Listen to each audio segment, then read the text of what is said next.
बिस्मिल्लाहिर्रहमानिर्रहीम। अस्सलाम वालेकुम। सुख चैन की ज़िंदगी जियो, रोटी खाओ वरना मेरी गोली तो है ही। ये अल्फाज हैं गुजरात के कसाई,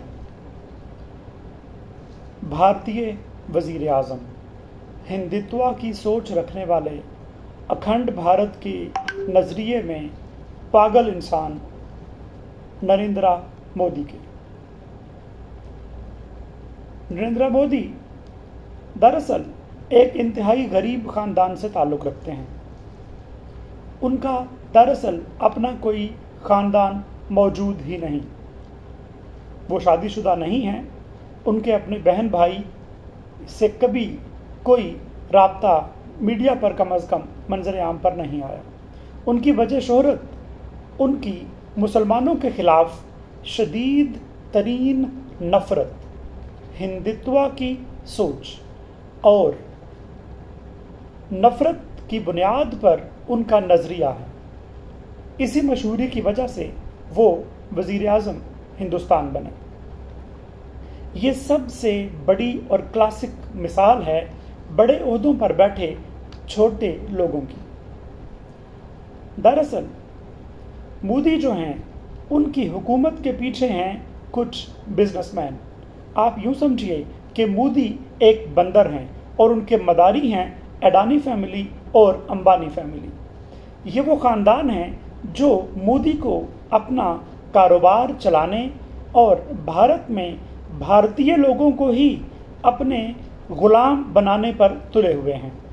ये ग़ुलाम कैसे बनाएंगे? इसकी सबसे बड़ी मिसाल है हालिया सालों में होने वाली अंबानी ख़ानदान की एक शादी। आप देख सकते हैं कि तकरीबन जो एक महीने का खर्चा हो सकता है तमाम भारत के गरीब लोगों की खुराक का, वो पैसा उन्होंने उस शादी पर उड़ा दिया। ये उन्हें अपनी दौलत उड़ाने का हक तो शायद हासिल हो, लेकिन ये पैसा आ कहाँ से रहा है? और जो गरीब भारतीय हैं दरअसल उनका मुस्तकबिल किस तरह दांव पर लगा हुआ है? किस तरह से ये चंद ख़ानदान पूरी भारतीय अवाम को अपना ग़ुलाम बना रहे हैं और इसकी कामयाबी के लिए वो डुगडुगी बचाते हैं और मोदी एक बंदर की तरह नाचता है। वो नफ़रत फैलाता है जिससे उसे सुकून मिलता है। वो अपने आकाओं के कहने पर घटिया किस्म के बयानात देता है जो उसकी हुकूमत को मज़ीद तूल देते हैं।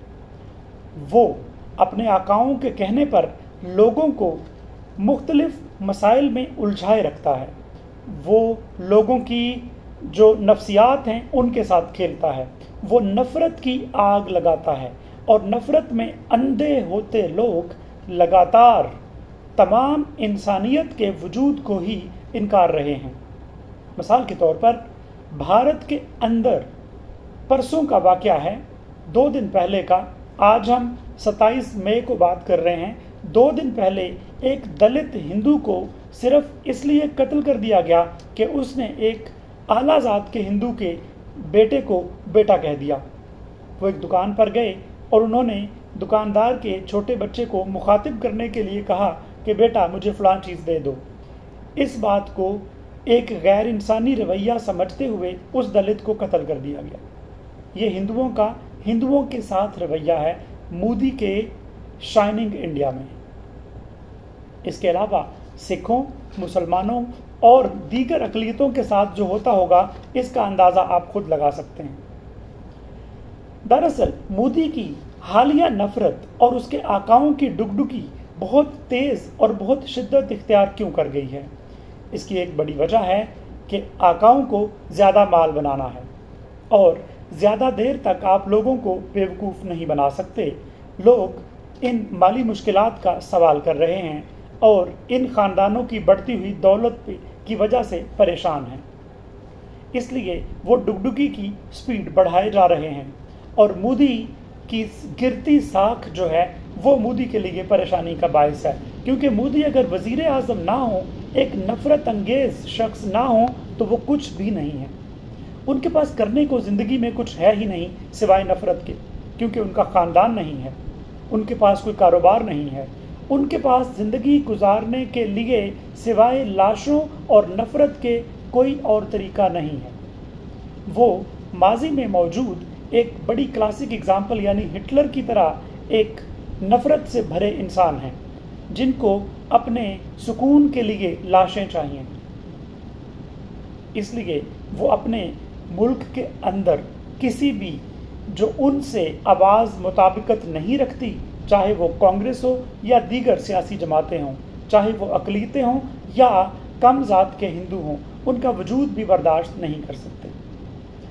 चाहे कि अपने हमसायों को बर्दाश्त करें तो उनके जो हमसाए ममालिक हैं, चाहे वो मुसलमान ममालिक हों चाहे वो गैर मुस्लिम ममालिक हों, उनकी तरफ भी उनका मुतासिबाना और नफरत अंगेज़ रवैया है। हालिया झूठी खबरें जो बांग्लादेश के बारे में भारतीय मीडिया में, गोदी मीडिया में फैलाई जा रही हैं, वो इसकी एक बड़ी मिसाल है। बांग्लादेश पर कम से कम भारत का ये झूठा इल्ज़ाम भी नहीं कि बांग्लादेश से दहशतगर्द भारत में दाखिल होते हैं। ऐसे में भारत बांग्लादेश के अंदरूनी मामलात में क्यों कर दखल अंदाजी करता है? यही मिसालें श्रीलंका, नेपाल और भूटान के बारे में भी हैं। हम आगे बढ़ते हैं कि मोदी की जो गिरती हुई हुकूमत है, ये असल में उसके लिए बेचैनी का बायस है, क्योंकि मोदी की वाहिद शनाख्त ये नफरत और ये वजारत उज़्मा है। अगर ये दोनों उनसे छीन ली जाएं तो वो एक इंसान भी नहीं रहेंगे, उसे कोई जानता भी नहीं होगा। इस बदबख्त इंसान को ज़मीन के ऊपर रहने के लिए कोई वजह भी मुयस्सर नहीं होगी। हम बात करते हैं इनके आकाओं से बचाने के लिए, इस दुनिया को और इन ममालिक को इस नफरत से बचाने के लिए और ख़ुद भारत को एक रियासत के तौर पर कायम रहने के लिए जो मुमकिन इक़दाम किए जा सकते हैं उन पे। तो हम बात करेंगे मुमकिन जो हल हो सकते हैं उस पे।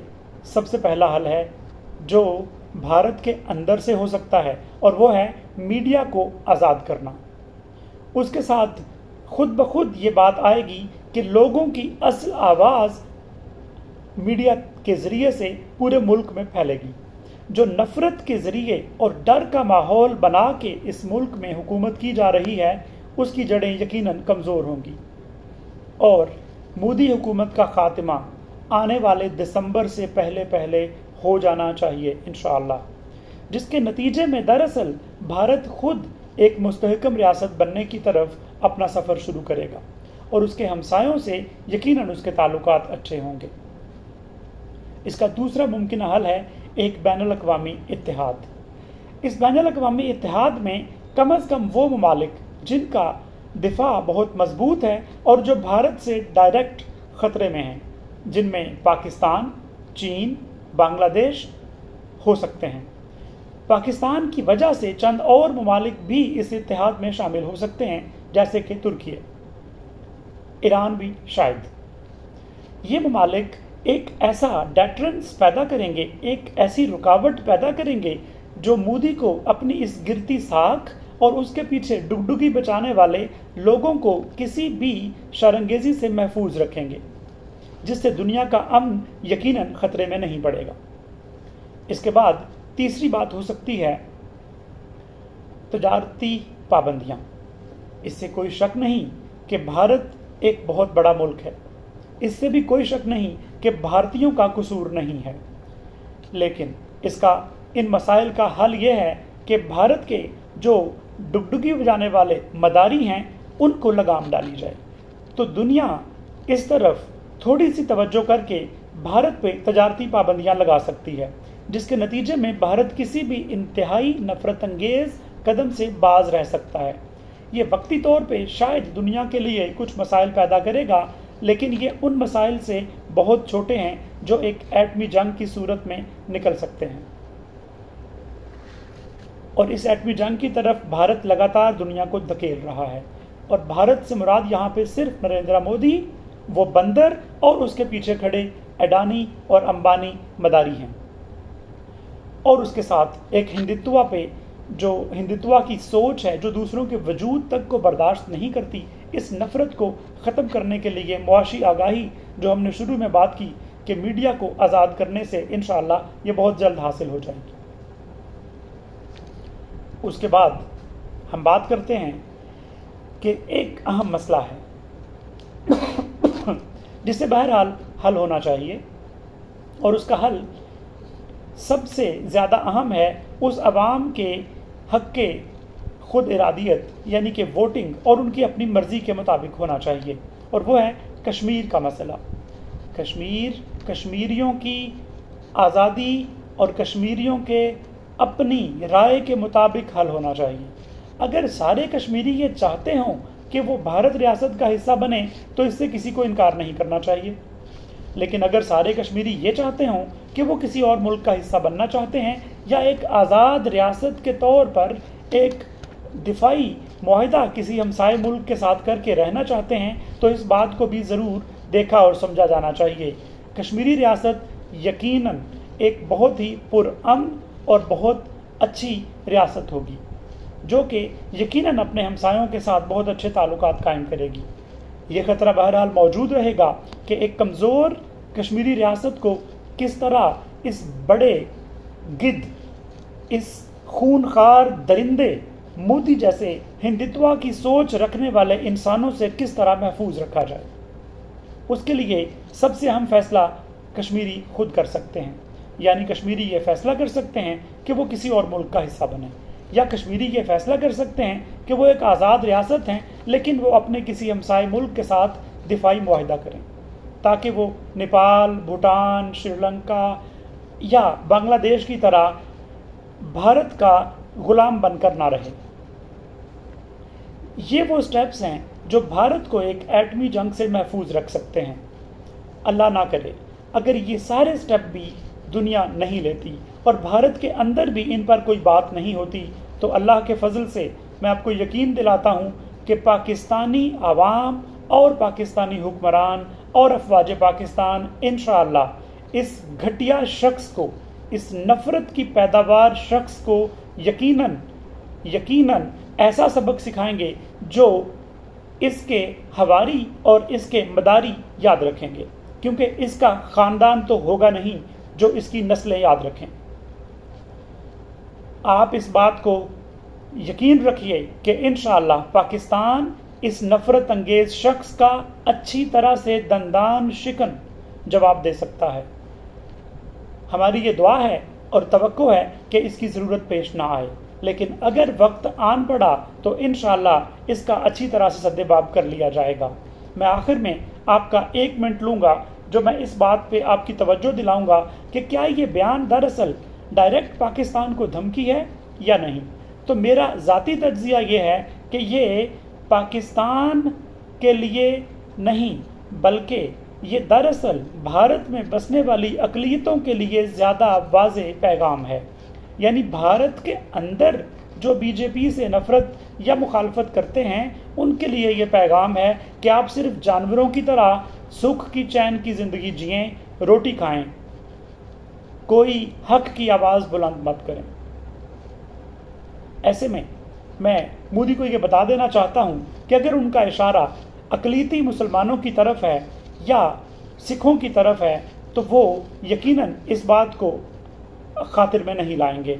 ख़ास तौर पे मैं बात करूँगा मुसलमानों की, तो मुसलमानों की दरअसल ज़िंदगी का मकसद ही हक़ की खातिर लड़ना है। उनको ये हुक्म है कि वो हक़ की खातिर लड़े, और हक़ की खातिर अगर उनकी जान चली जाए तो वो जन्नत में जाते हैं। यही वजह है कि अपने से 5 गुना बड़े दुश्मन इस नफ़रत के अड्डे, इस हिंदुस्तान के हमलों से अल्हम्दुलिल्लाह पाकिस्तानी एक बार भी नहीं घबराए। आप सब ने यकीनन वो तस्वीरें देखी होंगी जहाँ पे आम सिविलियंस उन मिसाइल दागने वाली मशीनों के साथ बैठे थे जब पाकिस्तान भारत पर हमला कर रहा था। वो अपने जवानों को तोप के गोले तक पकड़ा रहे थे जब पाकिस्तान भारत के फौजी ठिकानों पर हमला कर रहा था। यानी पाकिस्तानी मुसलमान बिलखुसूस भारत के किसी भी धमकी में आने वाले नहीं। इंशाअल्लाह ये भारत को वक्त पड़ने पर ऐसा मुंह तोड़ जवाब देंगे कि इस तरह की हिंदुत्व के सोच रखने वाले, नफ़रत फैलाने वाले लोग कई सालों तक दोबारा ऐसी बात नहीं कर पाएंगे। बहरहाल हम उम्मीद करते हैं कि ऐसा वक्त कभी नहीं आएगा। इंशाअल्लाह भारत के अंदर हालात बहुत जल्द ठीक हो जाएंगे اور بھارت کے اندر عوام خود سے اس خون کے پیاسے شخص کو، اس گجرات کے کسائی کو یقیناً لگام ڈال لیں گے اور اس کو کسی ایسے گمنامی میں پھینک دیں گے جہاں اس جیسے انسان دوبارہ کسی بھی نفرت کی بات نہ کر پائیں۔ السلام علیکم۔